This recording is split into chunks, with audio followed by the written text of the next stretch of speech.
ಎಲ್ಲರಿಗೂ ನಮಸ್ಕಾರಗಳು.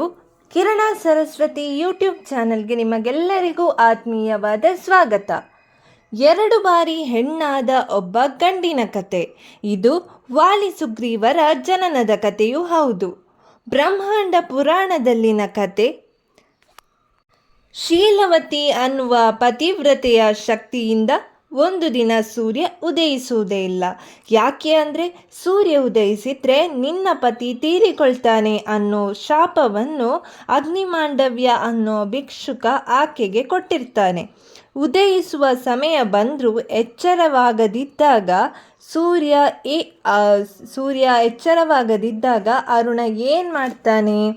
ಉದಯ ಎಬ್ಬಿಸೋ ಪ್ರಯತ್ನ ಮಾಡ್ತಾನೆ. ಕೊನೆಗೆ ಸೋತು ಸುಸ್ತಾಗಿ ತನ್ನ ಬೇಸರವನ್ನು ಕಳೆಯೋಕೆ ಅಂತ ಅಲ್ಲೇ ಇಂದ್ರನ ಆಸ್ಥಾನಕ್ಕೆ ಅಂತ ಹೋಗ್ತಾನೆ. ಅಲ್ಲಿ ಇಂದ್ರ ಏನು ಮಾಡ್ತಾ ಇರ್ತಾನೆ ಗೊತ್ತಾ? ಆಸ್ಥಾನದ ಒಳಗೆ ಅಪ್ಸರೆಯರು, ಮೇನಕೆಯರು, ತಿಲೋತ್ತಮೆಯರು, ರಂಬೆ, ಊರ್ವಶಿ ಇವರ ನೃತ್ಯವನ್ನು ಆನಂದಿಸ್ತಾ ಇರ್ತಾನೆ. ಅರುಣನಿಗೂ ಆಸೆ ಆಗ್ತದೆ ಒಳಗೆ ಹೋಗಿ ನೃತ್ಯ ನೋಡಬೇಕು ಅಂತ. ಆದರೆ ದ್ವಾರಪಾಲಕರು ಬಿಡುವುದಿಲ್ಲ. ಗಂಡಸರಿಗೆ ಪ್ರವೇಶ ಇಲ್ಲ ಅಂತ ಅಂದುಬಿಡ್ತಾರೆ. ಅರುಣ ತನಗೆ ಇದ್ದಂತಹ ಶಕ್ತಿಯಿಂದ ಹೆಣ್ಣಾಗಿ ಬದಲಾಗಿ ಒಳಗಡೆ ಹೋಗ್ತಾನೆ. ನೃತ್ಯವನ್ನು ಆನಂದಿಸಿ ಇನ್ನೇನು ಆಚೆ ಬರಬೇಕು. ಇಂದ್ರ ಅವನನ್ನು ತಡೆದು ನಿಲ್ಲಿಸಿ, ಯಾರು ನೀನು?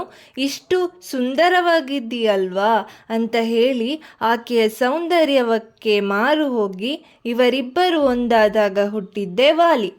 ವಾಲಿಗೆ ಜನ್ಮ ಕೊಟ್ಟ ಮೇಲೆ ಅಷ್ಟರಲ್ಲಿ ತಡವಾಗಿ ಹೋಯಿತು. ತನ್ನ ಒಡೆಯ ಕಾಯ್ತಾ ಇರ್ತಾನೆ ಅಂತ ಪುನಃ ಗಂಡಾಗಿ ಅರುಣ ಏನು ಮಾಡ್ತಾನೆ? ಸೂರ್ಯನ ಬಳಿ ಹೋಗ್ತಾನೆ. ಸೂರ್ಯ, ಯಾಕಿಷ್ಟು ತಡ, ಯಾಕೆ ಇಷ್ಟು ಹೊತ್ತು ನನ್ನನ್ನು ಕಾಯಿಸಿದ್ದು ಅಂತ ಕೋಪ ಮಾಡಿಕೊಂಡು ಕೇಳಿದಾಗ ನಡೆದಿದ್ದೆಲ್ಲವನ್ನು ಹೇಳ್ತಾನೆ ಅರುಣ.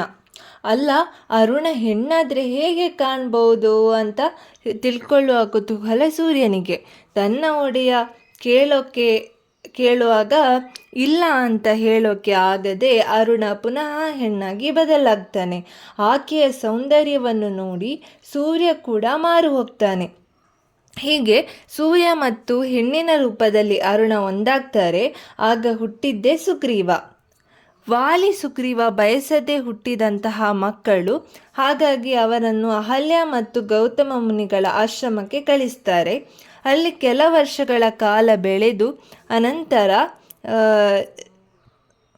ಅಕ್ಷರಜಸ್ನ ಮಾನಸ ಪುತ್ರರಾಗಿ ಬೆಳೀತಾರೆ.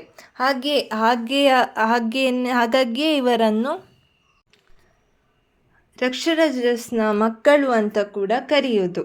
ಇದು ವಾಲಿ ಸುಗ್ರೀವರ ಜನನದ ಕತೆ.